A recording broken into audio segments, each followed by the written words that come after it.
F hub వారి పియాన్ ద ఫ్లీ గచ్చిబౌలిలో డిసెంబర్ 15న రాహుల్ సిప్లిగంచే Oscar range live concert. For booking contact. నమస్తే. మోహన్ బాబు కుటుంబంలో వివాదాలు రోజుకో మలుపు తీసుకుంటున్నాయి. ఇప్పుడు తాజాగా కోర్టులు పోలీసులు జోక్యం చేసుకున్నారు. అయితే ఈ వివాదానికి ఇంతటితో పరిష్కారం దొరుకుతుందా? సో ఇక మీదట ఈ ఎపిసోడ్ ఇక్కడితో క్లోజ్ అవబోతుంది. సో మోహన్ బాబు మీద ప్రస్తుతం అయితే మాత్రం పోలీసులు హత్యాయత్నం కేసు నమోదు చేశారు. దీనిపైన విశ్లేషణ చేద్దాం. మనతో పాటు జూమ్ కాల్లో ఉన్నారు ప్రముఖ సినీ విశ్లేషకులు అలాగే నిర్మాత త్రిపురనేని చిట్టిబాబు గారు. సార్ నమస్తే. సార్ నమస్తే. చిట్టిబాబు గారు, సో మీరు మోహన్ బాబు ఫ్యామిలీతో చాలా క్లోజ్ గా ఉంటారు. సో ఈ వివాదానికి ఇక్కడతో పరిష్కారం వచ్చిందనుకోవచ్చా పోలీసుల జోక్యంతో? పోలీసుల జోక్యంతో పోలీసుల జోక్యం వద్దని కూడా కోర్టులో పిటిషన్ వేయడం జరిగింది. Internal personal matter. కుటుంబంలో ఒక ఇది మీరు ఈ నేపథ్యంలో చూడాలి. ఏదో సెలబ్రిటీ మోహన్ బాబు, సెలబ్రిటీ కొడుకు, ఇంకో స్టారు, ఈ స్టార్ల మధ్య గొడవ ఈ నేపథ్యం ఆయన కుమారుడే మీడియాని తీసుకొచ్చాడు. ఇక్కడ మీరు మీడియాని పదే పదే తప్పంటున్నారు. మళ్ళీ అంటాడు అదే మాట. కుమారుడు కాదు, అతను ఇల్లీగల్ ఎంట్రీ, ఇల్లీగల్ గా ఉన్నాడు ఇంట్లోని. ఆ రోజే పోలీసులు పొద్దున తీసుకెళ్లిపోయారు. మళ్ళీ కుమారుడు తీసుకొచ్చాడంటారండి. ఓకే చిట్టిబాబు గారు, మీరు చెప్తున్నట్టుగా మంచు మనోజ్దే తప్పు అనుకుందాం. అయితే మోహన్ బాబు గారు క్రమశిక్షణకు మారిపోయారు అంటారు ఆయన. సో అలాంటి మోహన్ బాబు గారు ఒక జర్నలిస్ట్ మీద చివరికి ఆయనకి సర్జరీ జరిగే విధంగా కూడా దాడి చేయడాన్ని ఎలా చూస్తారు మీరు? Unauthorised illegal entry. నీకు నీ జర్నలిస్ట్ కనుక ఇంట్లో కూరేస్తాం, పర్మిషన్ అవసరం. కానీ అక్కడ జర్నలిస్టులు ఎక్కడ దూరలేదు సార్. మంచు మనోజే మీకు ఆ వీడియోలో కూడా కనిపిస్తుంది. మీడియాని రండి రండి అని ఆయన తీసుకువెళ్ళారు. అక్కడ మోహన్ బాబు సెక్యూరిటీ ఆపుతుంటే కూడా ఆపుతున్నావు ఎందుకు అంటూ కూడా అక్కడ ఆయన తోసివేయడం జరిగింది. ఆ తర్వాత నేరుగా జర్నలిస్ట్ లోపలికి వెళ్ళి మైక్ పెట్టి మోహన్ బాబు గారు చెప్పండి అని జస్ట్ అక్కడ మైక్ పెట్టారు. ఆ వెంటనే మైక్ తీసుకొని మోహన్ బాబు గారు ఒక్కసారి మీరు వినండి. జర్నలిస్ట్ ఎలా వస్తాడు? ఎవరు పర్మిషన్ ఇచ్చాడు? మోహన్ బాబు ఇంట్లోకి నువ్వు సెక్యూరిటీ ఆపుతుంటే కూడా తోసుకుని గేట్లు తోసుకుని వస్తావు. Who gave you permission? Illegal entry. Illegal entry. How can you enter? నీకు పర్మిషన్ ఇచ్చారా? నువ్వు అడిగావా? పర్మిషన్ తీసుకురావా? మేము వస్తామండి, చెప్పండి ఏమన్నా అని అడగడానికి వచ్చారా? మాకు తెలుసు పబ్లిక్ లోకి వచ్చింది కదా మేము వచ్చేస్తా ఉంటారు. నా ఇంట్లోకి వచ్చేస్తారా? నా ఇల్లు పర్మిషన్ లేకుండా నా గేట్ తోసుకుని సెక్యూరిటీ ఆపుతుంటే కూడా వచ్చేస్తారా? మీరు వచ్చేసి మనోజ్ గారే తీసుకెళ్లారు సార్. అక్కడ మనోజ్ గారే తీసుకెళ్లారు కాబట్టి జర్నలిస్ట్ అక్కడ పోలీసులు కూడా ఉన్నారు. మనోజ్ అప్పటికే పోలీసులు మనోజ్ ఇంటి నుంచి పంపించేశారు. అతను ఇల్లీగల్ గా ఉంటున్నా నా ఇంట్లో, మనోజ్ తీసుకెళ్లిపోండి. ఎందుకంటే వాళ్ళు మోహన్ బాబు అంతు చూస్తారని ఎప్పుడైతే వాగాడో, is not eligible to be in my house, illegal entry ఏదో నా ఇల్లు అతను తీసుకెళ్ళి పోలీసులు ఆల్రెడీ అతను తీసుకెళ్లి పంపించేశారు ఇంటి నుంచి. ఇంకా మనోజ్ చెప్పాడు నా ఇంట్లోకి నా కొడుకు చెప్తే సరిపోదు, నా పర్మిషన్ తీసుకోవాలా? అది మోహన్ బాబు ఇల్లు, మోహన్ బాబు ఏదైనా. If you want to enter into that house you have to ask the permission of the Mohan Babu. Mohan Babu యొక్క పర్మిషన్ తీసుకుని అడగాలి. ఓకే, మీరు అన్నట్టుగా పర్మిషన్ లేకుండానే జర్నలిస్టులు లోపలికి వెళ్ళారు అనుకుందాం. సో అక్కడ కూడా మోహన్ బాబు గారు అక్కడ సహనం కోల్పోవాల్సిన పరిస్థితి కాదంటారు కదా? డెఫినెట్ గా కోల్పోతారండి, డెఫినెట్ గా కోల్పోతారు. అప్పటికి మీరు రావద్దు, లోపలికి రావద్దు, ఆగిపోండి, ఎందుకు వచ్చారని మాట్లాడడం వేరు, నేరుగా మైక్ తీసుకొని నేరుగా సర్జరీ అయ్యే విధంగా కూడా దాడి చేయడం వేరు కదా. సెక్యూరిటీ పెట్టుకునేందుకు, సెక్యూరిటీ ఆపడానికి, ఆపితే సెక్యూరిటీ దోసుకుని వచ్చారు. ఏమంటారు మీరు? సెక్యూరిటీ పెడితే సెక్యూరిటీ దోసుకుని వచ్చేస్తారు. తర్వాత ఏం బాబు ఎందుకు వచ్చారు బాబు మీరు దోసుకున్నారని గౌరవంగా అడగాల?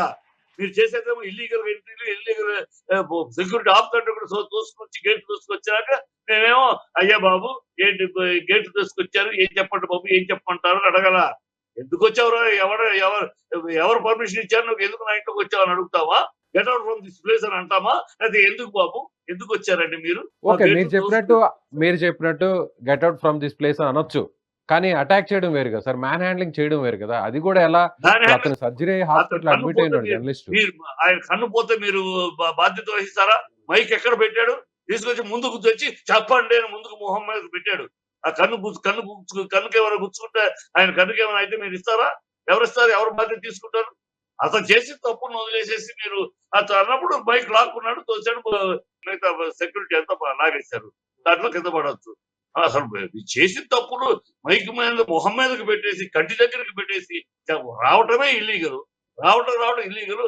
అప్పుడైనా వచ్చినాక సార్ అది కాదు సార్ కొంచెం చెప్పండి అని అడగడం కాదు, చెప్పండి అని ముక్కు మీద ఏదో మీ అధికారము. అంటే మీరు జర్నలిస్టులు అయితే you have got every right to enter into my house illegally and poke your mic into my eyes. You got every right అనుకుంటున్నారా? బొమ్మలు వస్తున్నాయా? అంటే ఇప్పుడు మీరు మోహన్ బాబు గారు అటాక్ చేయడం కొట్టడం కరెక్టే అంటారా? మోహన్ బాబు చేసిన దానికన్నా జర్నలిస్ట్ చేసింది పెద్ద తప్పు. మీరు దాన్ని ఖండించండి ఫస్ట్. Journalist okay. చేసిన తప్పు. మీరు చెప్పినట్టు ఇల్లీగల్ అక్కడ గా ఎంటర్ అవటం. అన్ఎథికల్ గా పోయారు లోపలికి, ఇల్లీగల్ గా లోపలికి వెళ్ళారు అనుకుందాం. అంత మాత్రాన్ని కొట్టేస్తారా? అందుకు మాత్రం కొట్టారు. వచ్చి రావడంతో వచ్చినాకైనా ఇల్లీగల్ గా ఎంటర్ అయినాకైనా కొంచెం నమ్రత, ఒక పద్ధతి, ఒక కంట్రోల్ కావాలి. మైక్ మొహం మీద పెట్టి చెప్పండి ఏంటి అధికారం, ఏం చెప్పండి. ఒకవేళ నిజంగా జర్నలిస్టులే తప్పు చేస్తే, మీడియానే తప్పు చేస్తే, నేరుగా పోలీసులు ఉన్నారు, కోర్టులు ఉన్నాయి, కేసులు ఉన్నాయి, కేసులు పెట్టొచ్చు. పలానా మీడియా, పలానా జర్నలిస్టులు ఇలా ఇల్లీగల్ లోపలికి వచ్చి మమ్మల్ని ఇబ్బంది పెడుతున్నారు, మా ప్రైవసీకి భంగం కలిగిస్తున్నారు, నేను కేసులు పెట్టొచ్చు కదా. అంటే మీరు తప్పులు చేస్తుంటే మీ మీద కేసులు పెట్టుకుంటూ పోవటం మాకు అదే పని. మా పని, మా టైము, మా వాల్యూస్ లేవా? మీరు చేస్తా ఉంటారు, మీరు తప్పులు చేస్తా ఉంటారు, ఇష్టం వచ్చి రాస్తా ఉంటారు, ఇష్టం వచ్చి రౌడీ మోహన్ బాబు అంటారు, నోటికి వచ్చింది రాస్తారు, నోటికి వచ్చి విశ్లేషణ చెప్తారు, ఏ వివరాలు తెలియకుండా, నిజానిజాలు తెలియకుండా, ఏమిటో గొడవ తెలియకుండా, ఆయనకి ఆస్తులు ఇవ్వలేదు, వీళ్ళిద్దరిలో ఆయన డబ్బులు లేవు, అందుకని అర్థతిట్టంగా మీరు రాస్తారు. మీరు జర్నలిస్టులు కనుక జర్నలిస్టులకు బ్లైండ్ గా సపోర్ట్ చేయడం కాదు. లేదు సార్, మేము ఎవరికి సపోర్ట్ చేయట్లేదు. మోహన్ బాబు గారికి సపోర్ట్ చేయట్లేదు, మనోజ్ గారికి సపోర్ట్ చేయట్లేదు. అటాక్ జరిగిన జర్నలిస్ట్ మీద ఆ స్థాయిలో ఎందుకు విరుచుకుపడ్డారు మోహన్ బాబు గారు అనేది నా ప్రశ్న. అవును, అక్కడికి ఎందుకు వచ్చారు అనేది నా ప్రశ్న. అనాథరైజ్డ్ గా వచ్చినప్పుడు కేసులు పెట్టచ్చు, వాళ్ళ మీద చట్టపరంగా చర్యలు తీసుకోవచ్చు. ఒక సీనియర్ నటుడు, పద్మశ్రీ అవార్డు గ్రహీత, ఒక సీనియర్ 500 సినిమాలకు పైగా నటించినటువంటి మోహన్ బాబు గారు ఇలా దాడి చేయడం అనేది కరెక్ట్ కాదనేది నా అభిప్రాయం సార్. మీరు ఊత పదాలు వాడుతున్నారు, పడిగట్టు పదాలు. దాడి కాదు, ఈజ్ తను రక్షించుకునే భాగం అది. మీరు నా ఇంట్లోకి అనైతికంగా వితౌట్ ఇల్లీగల్ గా ఎంటర్ అయిపోతారు, ఎంటర్ అయిపోయి గేతులు దుక్కుని వస్తారు, నా సెక్యూరిటీ ఆపకుండా సెక్యూరిటీ తోసుకొచ్చేస్తారు, మైకులు మొహం మీద పెట్టి కళ్ళ దగ్గర పెట్టి కమాండింగ్ గాను ఆర్డరింగ్ గాను చెప్పండి అని అధికారం చెలాయిస్తారు. మేము మిమ్మల్ని చూస్తూ కూర్చొని బాబు బాబు అనాలా, మెడబడి తొయ్యక. అదే జరిగింది అక్కడ. అంటే మెడబెట్టి తోసేస్తారంటారా? మీడియా ఒకవేళ లోపలికి వస్తే మెడబెట్టి తోసేయడమే కరెక్ట్, లేదంటే మైకులు పట్టుకొని వారిని కొట్టడమే కరెక్ట్ అంటారా? సీనియర్ విశ్లేషకులుగా, ఒక ప్రొడ్యూసర్ గా మీ ఇంట్లోకి ఎవరైనా ఇల్లీగల్ గా వస్తే దగ్గర కూర్చోబెట్టి ఇది 4 గోడల మధ్య జరిగినటువంటి పంచాయతీ కాదు చిట్టిబాబు గారు. వాళ్ళ అంటే ఆయన కుమారుడే, మోహన్ బాబు గారి కుమారుడే మీడియాని తీసుకొచ్చి అక్కడికి, ఆయనే మీడియాని లోపలికి తీసుకెళ్లాడు. ఒకవేళ మీడియాదే తప్పైతే, అక్కడికి వచ్చినటువంటి జర్నలిస్టులు తప్పైతే నేరుగా పోలీస్ కేసు పెట్టచ్చు. ఆ కుమారుణ్ణే పోలీసులు ఆయన నుంచి తీసుకెళ్లి బయటకు తీసుకెళ్లారు. అది తెలీదా? మీరు జర్నలిస్టులుగా మీరు ఉన్నారు, ఆ విషయం తెలీదా? ఆ పొద్దున్నే పోలీసులే వచ్చి ఆ కుమారుణ్ణే బయటకు తీసుకెళ్లారు. Is illegally staying in my house అని కంప్లైంట్ చేసి పోలీసులు తీసుకెళ్లారు. ఆ విషయం తెలీదా మీకు?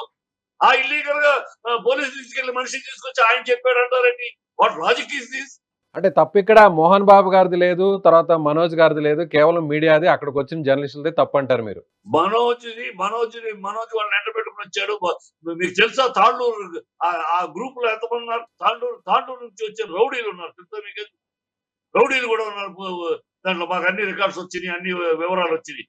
ఏం తెలిసి మాట్లాడుతున్నారు మీరు? అది ఏం జరుగుతుంది? ఆ పిల్లాడిని ఎప్పుడైతే ఇల్లీగల్ గా నా ఇంట్లో ఉన్నాడని పోలీసు, అతనికి వెనకాల ఉంటే ఎవరు అనేది కూడా తెలుసు. మాకు ఎవరు అవసరం లేదు, కానీ ఇప్పుడు మీడియాలో చెప్పాల్సిన అవసరం లేదు. వచ్చి వాళ్ళు తీసుకొచ్చి ముందేమో ముసుగులాగా, ముందు ఒక జర్నలిస్ట్ అని ముసుగుని పెట్టుకుని, వెనకాల మనుషులంతా పెట్టుకుని గేట్ తోసుకుని సెక్యూరిటీ తోసుకుని వస్తారా? వచ్చినాక మళ్ళీ మమ్మల్ని సెక్యూరిటీ ఎందుకు ఉంది? ఆ సెక్యూరిటీ ఉంది ఎందుకు? ఇంటికి మనుషులకి ఎందుకు పెట్టుకుంటా సెక్యూరిటీ? ఇల్లీగల్ గా, అనాథరైజ్డ్ గా ఎవరైనా నా కంపౌండ్ లోకి ఏంటంటే బయటికి తోసేయడానికి ఆ తోపులాటలో తోసినట్లు జరిగింది. తోపులాటలో జరిగినందువల్ల ఆ జర్నలిస్ట్ రంజిత్ కి ఇప్పుడు పూర్తి స్థాయిలో గాయాలయ్యి ఇప్పుడు సర్జరీ అయిందంట. తోపులాట మాత్రమే అనాథరైజ్డ్ గా వచ్చారు, అనాథరైజ్డ్ గా ఇల్లీగల్ గా ఎంటర్ అయ్యారు. Security has done their job. వాళ్ళ జాబ్ అదే, సెక్యూరిటీ జాబ్ అదే. మీరు మీ పర్మిషన్ తీసుకుని రావాలి, నా ఇంట్లోకి రావాలంటే నా ఇల్లైనా మీ ఇల్లైనా ఎవరి ఇల్లైనా అలా ఇల్లీగల్ ఎంట్రీని ఎవరో సహించరు. ఇవాళ ఊనే మీరు లాజిక్ కోసం మాట్లాడు. మీ ఇంటికి ఎవరన్నా అలా ఇల్లీగల్ ఎంటర్ అయితే మీరు రండి బాబు రండి. ఓకే చిట్టిబాబు గారు, ఈ మీడియా విషయాన్ని పక్కన పెడితే ఇప్పుడు ఈ వివాదానికి ఒక పరిష్కారం దొరికే పరిస్థితి కనిపిస్తుంది అంటారా? కోర్టు జోక్యం చేసుకుంది, సో ఎపిసోడ్ క్లోజ్ అవుతుంది అనుకోవచ్చు. ఉన్న వివాదానికి పరిష్కారం జరుగుతుంది, దాని కార్యక్రమం జరుగుతుంది. ఇవాళ తను కూడా రియలైజ్ అవుతున్నాడు. తప్పు ఏంటో, ఎక్కడ తను తప్పు ఏం చేస్తున్నాడో, తను ఏం దారి తప్పాడో, ఎందుకు నాన్నగారు ఇంతగా బాధపడుతున్నారో అన్ని తను పిల్లాడు రియలైజ్ అవుతున్నాడు. అన్ని 2, 3 రోజులు కుటుంబ వ్యవహారాలు 4 గోడల మధ్య సెటిల్ అవుతుంది. ఇది అసలు 4 గోడల మధ్య వెళ్లాల్సిన అనవసరంగా ఈ మనోజ్ యొక్క పర్సనల్ సెక్రటరీ 100కు ఫోన్ చేయడంతో ఇది దరిద్రం అయింది. ఇది ఏమో ఇవాళ నిన్న మొదలవల. గత కొన్ని రోజులుగా మోహన్ బాబు ప్రయత్నం చేస్తూ ఉన్నాడు. వాళ్ళిద్దరి మధ్య సఖ్యత ఏర్పరచడానికి, కుటుంబంలో ఈ పిల్లాడిని సరైన మార్గంలో తీసుకురావడానికి అది చాలా రోజులుగా చాలా విషయాలుగా మీరు ఆడియో కూడా వినుంటారు. ఆడియో కూడా రిలీజ్ అయింది. ఆడియోలో కూడా ఎంత పట్టుమని మాట్లాడుతున్నా మోహన్ బాబు స్టైలే కాదు అది. కానీ తగ్గి మాట్లాడాడు. రారా నేను ఎంతకాలం పంపించారా, నీకు ఎంత ఇచ్చానురా, ఎందుకురా నువ్వు ఇలా అయిపోతున్నావు, ఎందుకు మందుకు బానిసవుతావు, ఎందుకు నువ్వు చెడిపోతున్నావు, రారా నీ కెరీర్ కాపాడుకొని ఆడియో కూడా వినండి. ఎంత మోహన్ బాబు స్టైలే కాదు అది. అయినా మోహన్ బాబు తగ్గి కుటుంబం కనుక బిడ్డలను ఒకటి కలుపుకొని సమస్య చేసుకుంటున్నాడు. అది అనవసరంగా రోడ్డు మీదకి వచ్చింది. ఇక ఆడుకుంటున్నారు మీడియా. ఆడుకుంటమే ఒకడేమో రౌడీ మోహన్ బాబు మీడియా ఆడుకోవడం అంటే సమస్య వాళ్ళ కుటుంబ సమస్య రోడ్డు మీదకి వచ్చింది కాబట్టి, పోలీస్ కేసుల వరకు వెళ్ళింది కాబట్టి, సో ఇప్పుడు మీడియా ఎంటర్ అయింది. అది 4 గోడల మధ్య జరుగుంటే మీడియాకి అసలు తెలియదు కదా, ఆ విషయం బయటకు రాదు కదా. కాదు, మీడియాకు ఒక విషయం వచ్చింది, మీడియాకు ఒక విషయం తెలిసి మీ ఇష్టం వచ్చేట్టు ఆడేసుకుంటారు. నోటికి వచ్చింది రాసేస్తారు, నోటికి వచ్చింది మాట్లాడేస్తారు. వాళ్ళకి డబ్బులు లేవు కనుక, మనోజ్కి డబ్బులు లేవు కనుక పార్షియాలిటీ చూపిస్తున్నారంటారు. డబ్బులు ఇవ్వలేదు మోహన్ బాబు. ఏమి తెలుసు మీకు, ఏమి తెలిసి మాట్లాడతారు అంటే? మీకు వచ్చింది విషయం తెలిసింది కదా, ఒక అనుకోని పరిస్థితుల్లో మీ పోలీసుల దగ్గరికి వచ్చి బయటకు వచ్చింది కనుక ఇక బయటకు వచ్చింది. మేము ఆడుకుంటాం, మేము ఫుట్బాల్ ఆడుకుంటాం, మా ఇష్టం వచ్చాడు మాట్లాడడం. What is this journalism? మాకు వచ్చింది కదా, పబ్లిక్ వచ్చింది కనుక మాట్లాడుతాం. అది ఒక లాజిక్. మళ్ళీ లాజిక్ వస్తే మాట్లాడండి, చెప్పండి, నిజాలు తెలుసు, నిజాలు రాయండి. నోటికి వచ్చింది అర్థం. ఓకే, జరిగిన వాస్తవం ఏంటో, వెనకున్నటువంటి వాస్తవాలు ఏంటో నేరుగా మోహన్ బాబు గారి బయటకు వచ్చి మీడియా ముందుకు రావచ్చు కదా. ఎందుకు చెప్పాలండి మీకు? మా కుటుంబ విషయం మీకు ఎందుకు చెప్పాలని? మీకేం అవసరం? మీ కుటుంబంలో ఉన్నాయి, మీకు ఉంటాయి. ఇది కుటుంబ సినిమా, పబ్లిక్ ఏం సంబంధం ఇది? సార్ ఆయన ఒక సెలబ్రిటీ, సార్ ఆయన ఒక సెలబ్రిటీ, సినీ యాక్టర్, 500 పైగా సినిమాల్లో నటించాడు. ఆయన కుమారుడు బయటకు వచ్చి పోలీస్ స్టేషన్ లో కేసు పెట్టాడు. ఆయన కుమారుడే మీడియాని తీసుకొచ్చాడు. ఆ రోజే పోలీసులు పొద్దున తీసుకెళ్లిపోయారు, మళ్ళీ కుమారుడు తీసుకొచ్చాడంటారండి. జర్నలిస్ట్ ఆ మాత్రం తెలియదా? ఆ రోజు చిట్టిబాబు గారు రైట్ అంటే మీరు మోహన్ బాబు గారికి సపోర్ట్ చేస్తున్నారు, ఓకే, కానీ జర్నలిస్టులదే మొత్తం తప్పు అంటున్నారు. మరి చూద్దాం ఎవరిది తప్పో ఎవరిది రైటో, కోర్టులు ఉన్నాయి, అలాగే చట్టాలు ఉన్నాయి, దాని ప్రకారం ముందుకు వెళ్లే పరిస్థితి ఉంటుంది. ఇది చిట్టిబాబు గారు చెప్తుంది. ఆయన పూర్తిగా మోహన్ బాబుది ఎలాంటి తప్పు లేదు, కేవలం మంచు మనోజ్దే తప్పు, అలాగే మీడియాది తప్పు అంటున్నారు. మరి చూద్దాం.